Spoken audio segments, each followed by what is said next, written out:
여러분, 종종 우리가 살다 보면 자신의 얼굴이나 몸에 뭔가 고유하고 특수하게 생긴 문양이나 뭔가 또한 이 상처가 일그러서 생긴 그런 흉터 같은 흔적들을 가지고 살아가는 사람들의 사연을 볼 수 있습니다.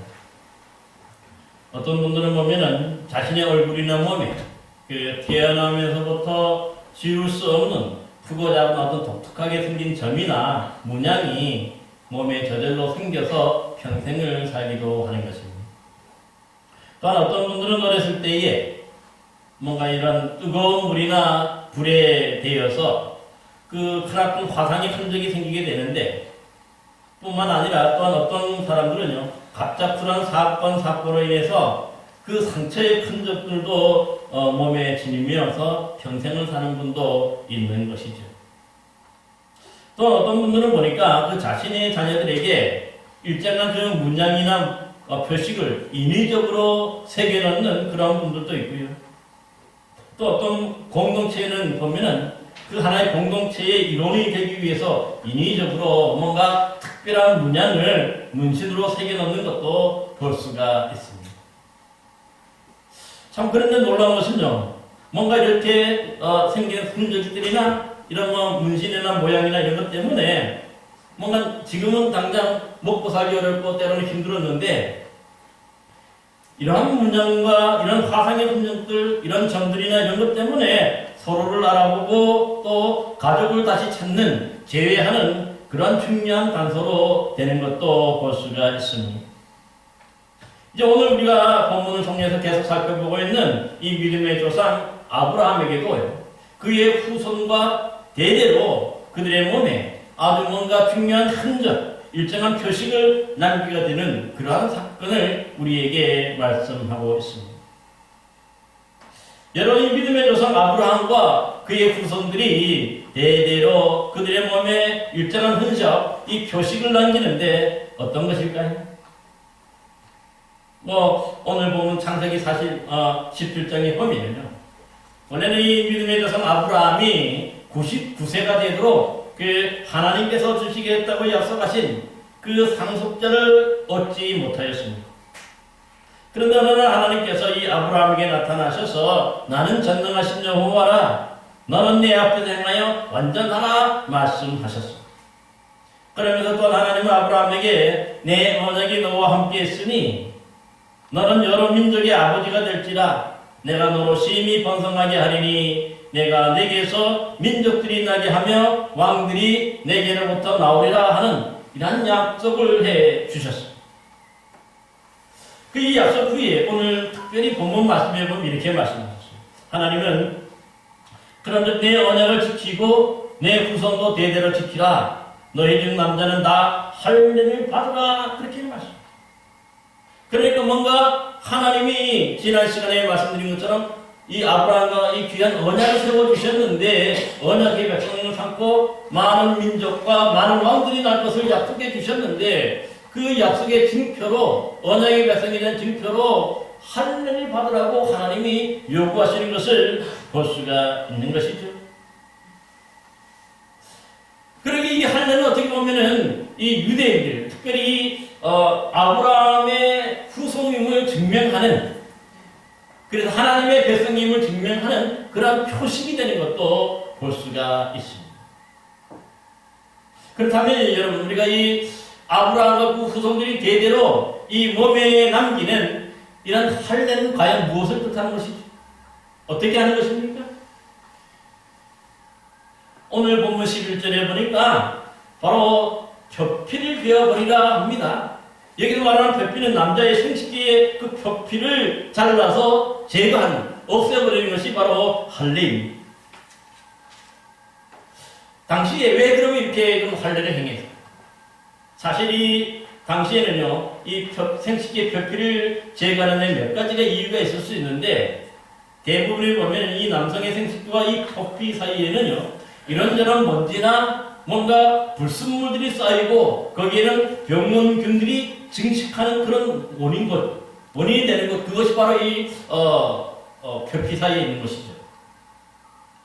이런 말미암아 이제 장성에서 뭔가 여인들과 이 뭡니까 접촉을 하고 할 때에 어떤 불순물이나 병원균이 그것을 통해서 이제 전염이 되고 간염을 시키게 되는 거죠.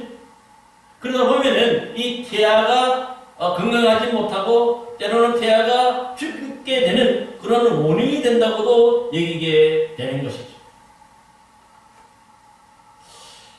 따라서 바로 이 할례를 통해서 그 모든 남자의 생식기에 쌓여있는 이런 불순물들이나 이런 뭔가 병원균이 충식되는 것들 다 없애고 제거해 버리기 위해서 그 표피를 베어버리는 것이죠. 그러면은 그 태아가 좀 더 건강하고 또 뭡니까 이상에 죽지 않고 잘 태어날 수 있는 그런 가능성이 높아지는 것도 볼 수가 있는 것이죠. 아마 그렇기 때문에 이 할례는 사실 이스라엘만의 독특한 그런 뭡니까 이런 풍습이 아니라 사실은 그 고대 중동 지방의 몇몇 민족들도 이미 행하고 있었던 그런 풍습이었어요. 그래서 때로는 성년식으로 때로는 결혼식으로 결혼식 할 때에 이 남자들이 할례를 받는 것도 있는 것이죠. 특히나 당시에 이 결혼식에 생겼던 할례는요, 신부의 집안 식구들이 직접 그 신랑에게 행함으로써 그들의 가족의 일원으로 받아들이는 그런 표식, 증표로 삼는 것도 볼 수가 있습니다. 여러분 그런데요, 오늘 본문에 보면은 아브라함과 그의 후손들에게 요구하는 이 할례는요, 당시 그 민족들이 행했던 그런 뭡니까? 성년이 되어서 받는 그런 할례가 아니라 본문 12절 말씀에 보니까 아이가 세상에 태어난 지 8일 만에 할례를 행하도록 합니다. 무슨 차이가 있을까요? 사실 조금 전에도 말씀드렸지만 이 고대 사회는 태어나자마자 이 아기들이 죽는 것이 많이 높았기 때문에 태어난 아기가 7일, 그러니까 일주일 정도 살아있으면 앞으로도 계속해서 살아있을 수 있는 생존들이 높아지는 거죠. 따라서 이 아이가 세상에 태어난 지 이제 7일이 지났다면은 여러분 이 7일 하면 성경에서는 어떤 의미가 있습니까? 사실은 하나님이 천지를 창조하시고 쉬는 하나의 사이클이 끝났다는 그런 뜻이죠. 하나님이 창조하신 이 세상의 모든 것들 다 경험한 그런 아이가 되는 거죠. 그래서 이 경험하고 새롭게 이제 시작하는 첫날, 그것이 바로 8일인데요. 이때 이 생식기의 할례를 행함으로써 뭔가 정결하게 태어나게 하는 것을 볼 수가 있는 것이죠. 그리고 또 한 가지 태어난 지 8일 만에 할례를 행하는 이 신앙적인 이유가 있는데요. 여러분 이 표피를 제거할 때 거기에 뭐가 하냐면 항상 반드시 피를 흘리게 되어져 있어요. 그리고 이 피는 뭐죠? 성경에서 보면은 사실 세상의 두려움과 뭔가 이 부정함의 근원을 완전히 제거하여서 씻어서 정결하게 되었다 하는 그런 의미도 담고 있는 것을 볼 수 있습니다. 여러분 그래서 이 할례는요, 사람이 가지고 있는 그 모든 부정함과 불결한 이런 근원적인 죄를 태어나면서부터 완전히 잘라내고 완전히 뭡니까 단절시켜서 정결하게 관리하는 것을 볼 수가 있어요. 그래서 그러면 우리가 구원받은 하나님의 백성들, 하나님의 자녀로서의 그 증표가 그래서 되는 것이죠. 여러분 그래서 이 당시에 할례를 받지 않았던 이방 민족들은 다 뭡니까 만나지도 못하고 서로 약속도 하지 못하고 오히려 보면 그들은 다 뭡니까 이게 벽을 쌓게 되는데 그 이유가 뭐냐면은 그 이방인들은 다 불결하다고 여겼기 때문에 그런 거죠. 죄로 졌다기 때문에 그들과 이렇게 뭔가 서로 소통하지 않았던 것을 볼 수가 있는 것이죠. 여러분 그래서 보면 본문 14절에 보니까 누구든지 할례를 받지 아니한 남자 곧 표피를 베지 아니하는 자는 백성 중에서 끊어지리니 내가 그가 내 언약을 배반하였습니다. 이렇게 말씀하고 있습니다. 그래서 뭔가 이 할례를 받지 않은 사람들은 이스라엘 안에 만약에 있다면 그 사람들은 백성 중에서 끊어진다고 표현해요. 이것 자체가 하나님의 언약을 깨뜨렸기 때문에 하나님의 그러니까 구원받은 정결한 백성이 아니다라고 하는, 거기서 구원받은 하나님의 백성에서 제외시킨다는 그런 의미가 되었던 것이죠. 그렇기 때문에 누구나 다, 또 한 가지는 보니까 할례를 받지 아니한 자는 내 언약을 배반한 것이라 했는데, 언약을 배반하였다는 말은 다른 말로 한다면은 아예 하나님을 믿지 아니하고 거부한 그런 불신앙인으로 받아들여서 아예 구원받지 못한 자, 불결한 자로 이렇게 시부했던 것을 볼 수가 있습니다. 따라서 이 이스라엘 백성들에게 있어서, 주의 백성들에게 있어서 할례는 받아도 그만, 안 받아도 그만이 되는 어떤 그런 선택의 문제가 아니라, 하나님의 언약의 백성이라면 누구나가 다 예외 없이 반드시 받아야 하는 것이 바로 이 할례였던 것을 볼 수가 있습니다. 여러분, 그래서 이 말씀에 따라서 본문 21절 이하에 보면은 아브라함은 99세 때에 이 할례를 먹고요. 또 아브라함의 아들로 태어난 이스마엘도 13살에 할례를 받게 되는 것입니다. 뿐만 아니라 아브라함의 집에 있는 돈으로 주고 산 이 뭡니까? 종이나 노예들 이런 사람들도 함께 다 같이 모든 남자들은 다 할례를 받게 함으로써 이제 이 언약 백성의 증거, 그 증거로서 할례가 대대로 행해지는 것을 볼 수가 있습니다. 여러분, 그러기에 사실 이 할례는요, 우리 주님 이 땅에 오셨을 때도 어떻게 하셨을까요? 이 누가복음에 보면은 우리 주님 이 땅에 구세주로 오신 예수님도 태어난 지 8일 만에 이 할례를 받았어요. 그만큼 유대인들은 이것을 중요하게 여겼던 것을 볼 수가 있습니다. 그래서 이 할례는요, 지금도 마찬가지지만 이스라엘 백성들, 언약의 백성들이 되는 중요한 증거, 그 정체성으로 삼는 것을 보게 되는데, 그들은 세 가지를 살펴요. 지금도 보면 유대인이 되는 조건은. 첫 번째가 뭐냐면 바로 이 할례고요. 두 번째는 안식일을 지키는 것이고, 세 번째는 정결법을 지키는 것. 이 세 가지를 지키면 유대인이 될 수가 있습니다. 그래서 실제로 보면 요즘에도 이스라엘 땅에는 보면은요, 이 이스라엘 유대 민족만 있는 게 아니라 민족 공동체가 아니라 언약 공동체이기 때문에 세계 속에 다양하게 흩어져서 이 여러 가지 피가 섞인 그런 사람들도 이 세 가지를 행하고 또 고백하면은 그들이 다 언약의 백성으로 받아들이는 것을 볼 수가 있습니다. 여러분, 그러면요, 이렇게 모든 그런 하나님의 자녀들, 믿음의 자녀들은 다 할례를 받아야 구원을 받는 백성이고 하나님의 백성 담아지는 건데, 근데 오늘날 우리 신앙인들은 이 할례를 받지 않고 있지. 왜 그럴까요? 사실 이 초창기에 이제 예수님이 부활하시고 난 다음에, 승천하시고 난 다음에 이제 교회가 세워지고, 그 다음에 이제 사도들이 주의 복음을 전파하게 되는데, 그 복음이 예루살렘과 유다와 사마리아를 넘어서서 이제 어디로 갑니까? 그 이방 지역으로 널리 퍼져가게 되었습니다. 그러다 보니까 이 이제 유대인들과 이 신앙인들이 이제 부딪히게, 그것이 뭐냐면 바로 이 할례 문제. 그래서 사도행전 11장에 보면 베드로 사도가 성령의 인도하심을 받아서 이방인 백부장 고넬, 즉 할례 받지 않은 이방인의 집에 들어가서 함께 먹었다는 것을 문제 삼아서 유대인들, 이 할례 받은 자들이, 할례자들이 아주 맹비난을 퍼붓습니다. 또한 사도행전 15장에 보면요, 이방인 신자들도 구원받으려면 모세의 법대로 할례를 받아야 한다고 그렇게 아주 강력하게 주장했던 그런 신앙인들이 있었어요. 왜냐하면 그 유대인 신앙인들이죠.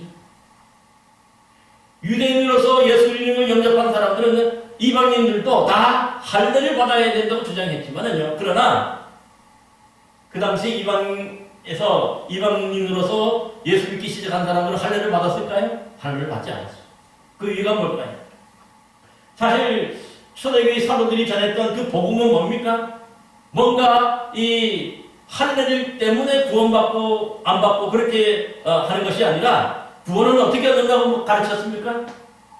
구원은 바로 예수 그리스도를 믿음으로 얻게 되는 것임을 그들이 가르쳤잖아요. 그리고 그것을 전파했던 거죠. 그러니까 우리가 뭔가 이 몸에 표식을 남기는 것으로 구원받는 게 아니라 우리가 주님 예수 그리스도를 제대로 믿고 잘 믿어야 구원을 받는다고 가르치기 때문에 여기로 오면은요, 이 할례 문제가 없어요. 예수만 잘 믿으면 유대인이든지 믿지 않는 그 이방인이든지 누구나 다 구원받을 수 있다고 그렇게 전파했던 것이죠. 그렇기 때문에 결국 이 할례 예배 때문에 사도들이 모두가 모이는 예루살렘 교회에서 모였던 그런 첫 번째 모이는 회의가 있어요. 이것 때문에 모여서 많은 토론을 하고 난 다음에 베드로가 이렇게 얘기합니다. 하나님께서는 믿음으로 마음을 깨끗하게 하사 그들 이방인이나 우리 유대인들이나 차별 대우하지 아니하였느니라. 그런데 너희가 어찌하여 하나님을 시험하여 우리 조상과 우리도 능히 매지 못하던 멍에를 제자들의 목에 두느냐. 여기 보면은 우리도 매지 못하는 멍에를 하는 게 뭐냐면 바로 이 할례를 말하고 있거든요. 그렇기 때문에 우리는 그들이 우리와 동일하게 주 예수의 은혜로 구원을 받는 줄로 믿노라. 그렇게 얘기해요. 그러니까 구원은 할례를 받는 것이 아니라 바로 예수 그리스도를 잘 믿을 때 받게 되는 것임을 분명하게 다시 설명하는 것을 볼 수가 있습니다. 그렇기 때문에 결국 이 말은 뭡니까? 우리가 하나님께 구원받는 것은 뭡니까? 할례가 여부가 없어도 된다. 안 받아도 된다는 거예요. 예수만 잘 믿으면 누구나가 다 그 구원을 받을 수 있다고 그렇게 말씀하고 있는 것을 볼 수가 있어요. 그러자 결국은 이 초대교회의 대표자였던 예수님의 동생 이 야고보 장로님은요, 우상의 제물과 피와 목매어 죽인 것과 음행을 멀리하라. 이 요긴한 것들 외에는 아무것도 너희에게 지우지 않는 것이 옳다. 그렇게 결정해서 각 교회에다가 편지를 보낸 거죠. 이방인들은 그러니까 할례를 받지 않아도 된다고, 예수만 잘 믿으면 구원받는다 하는 것을 그렇게 해서 편지하고 그렇게 해서 이 복음과 함께 전해졌던 것을 볼 수가 있어요. 그렇기 때문에 오늘 우리들도 마찬가지로 예수 잘 믿으면 구원받기 때문에 할례 여부와는 상관없는 것이죠. 그래서 우리가 할례를 받잖아요. 여러분, 그래서 이 히브리인 중에 히브리인이고 유대인 중에 유대인을 자부했던 이미 할례를 받았던 사도 바울이 회심한 후에 이 로마서에서는 또 이 할례에 대해서 이렇게 가르쳤습니다. 무릇 표면적 유대인이 아니요 표면적 육신의 할례가 아니라 오직 이면적 유대인이며 할례를 마음에 할지니 영에 있고 율법 조문에 있지 아니한 것이라 하셨습니다. 그러나 이 할례를 하는 것은 원래 유대인의 표면적인 표시로서 남자들의 몸에 있는 이런 부정함과 뭔가 불순함을 떼어버리고 잘라내기 위해서 하는 것이 있는데, 진짜로 보니까 뭔가 겉으로는 이렇게 다 잘라냈지만 보니까 그들의 마음은 어떻습니까? 유대인들이 이방인들보다 더 더러운 마음들이, 뭔가 진짜 더럽고 부정한 것들이 이 유대인들의 마음에 가득 차서 그것 때문에 그들이 구원받지 못한다는 거죠. 따라서 사람들의 표면에 뭔가 이런 할례 표식을 통해서 구원받는 게 아니라 사도 바울은요, 우리의 마음에 할례를 받아야 된다.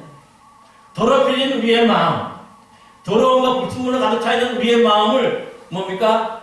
마음에 이 예수 그리스도의 보혈로 할례를 받아서 그걸 완전히 제거하고 없애야 그 사람이 뭡니까? 구원받을 수 있게 되는 것 아니겠습니까?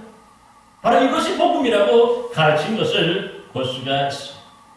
여러분, 그래서 로마서에 보면 1장 28절 이하에 보면은 이 사람들의 마음에 있는 것들이 곧 모든 불의, 추악, 탐욕, 악의가 가득하고 시기, 살인, 분쟁, 사기, 악독이 가득하고 수군수군하고 비방하고 하나님께서 미워하고 능욕하고 또 교만하고 자랑하고 악을 도모하고 부모를 거역하고 우매하고 배약하고 무정하고 무자비한 자라. 그렇게 말합니다. 그러니까 대부분의 사람들의 마음에 보니까 이런 것들이 뭔가 악의가, 뭔가 이 더러움과 이런 죄악들이 가득 차 있더라는 거예요. 그러기 사도 바울 말씀처럼 진짜 할례를 받아야 될 것이 어디입니까? 육신의 어떤 표면의 그런 표식이 아니라 이 더러운 우리의 마음에 할례를 받아야 된다고 바로 로마서에서 강조하는 것을 볼 수가 있습니다. 그래서 예수님은 이런 우리의 마음에 있는 이런 모든 더러운 죄를 다 씻고 다 깨끗하게 하기 위해서 십자가에서 바로 보혈을 흘려주신 거죠.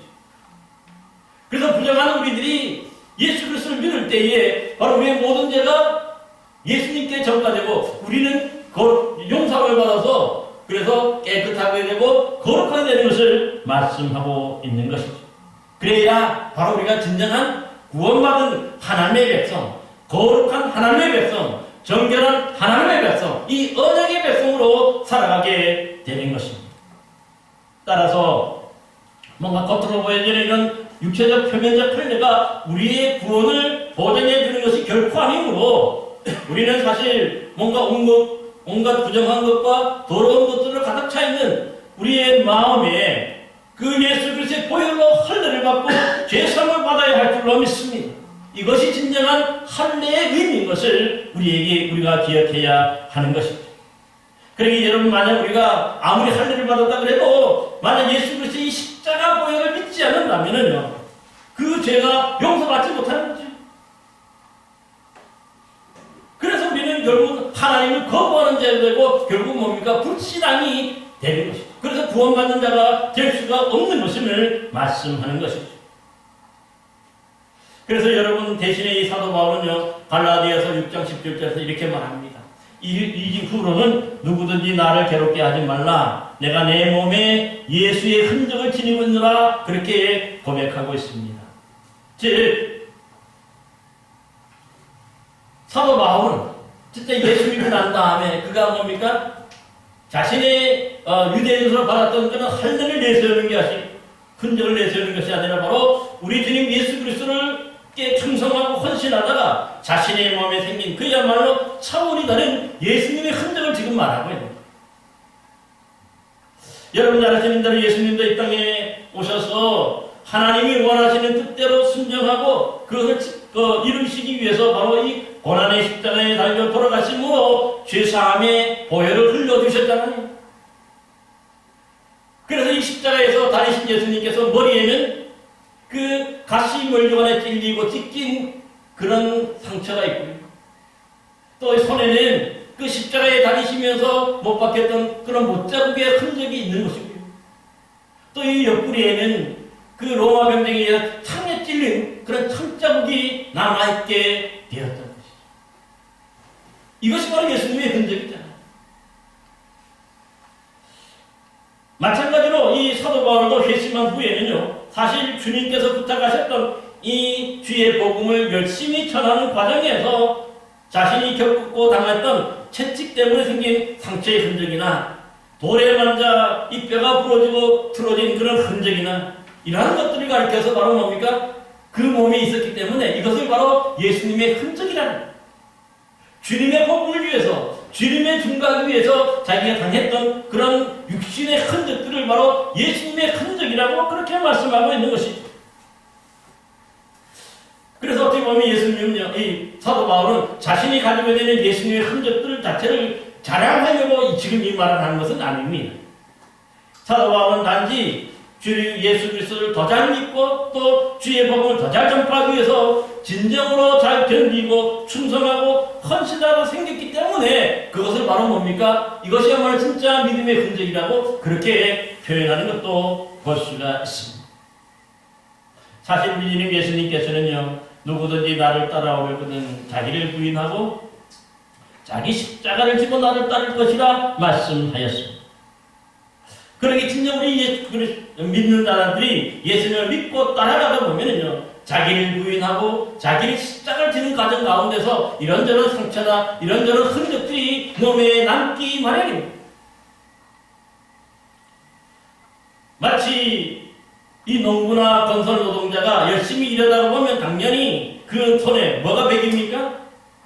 이 굳은 살이 백일인 것과 똑같은 것이죠.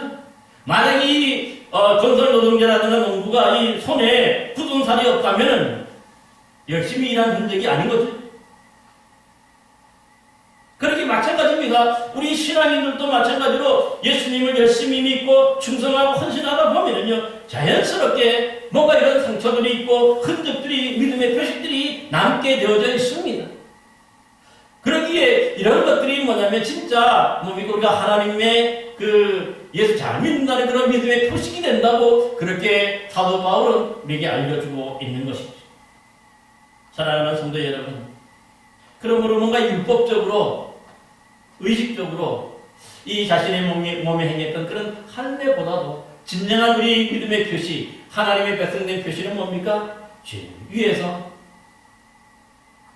또 예수님을 증거하기 위해서 더 잘 믿으려고 하다가 이렇게 생겨나는 여러 가지 상처들, 여러 가지 흔적들이 바로 진정한 믿음의 흔적이고, 이것이 바로 하나님의 그 뭡니까? 하나님께서 정말 어여쁘게 보시고 불쌍히 여기시는 그런 믿음의 표식인 줄로 믿습니다.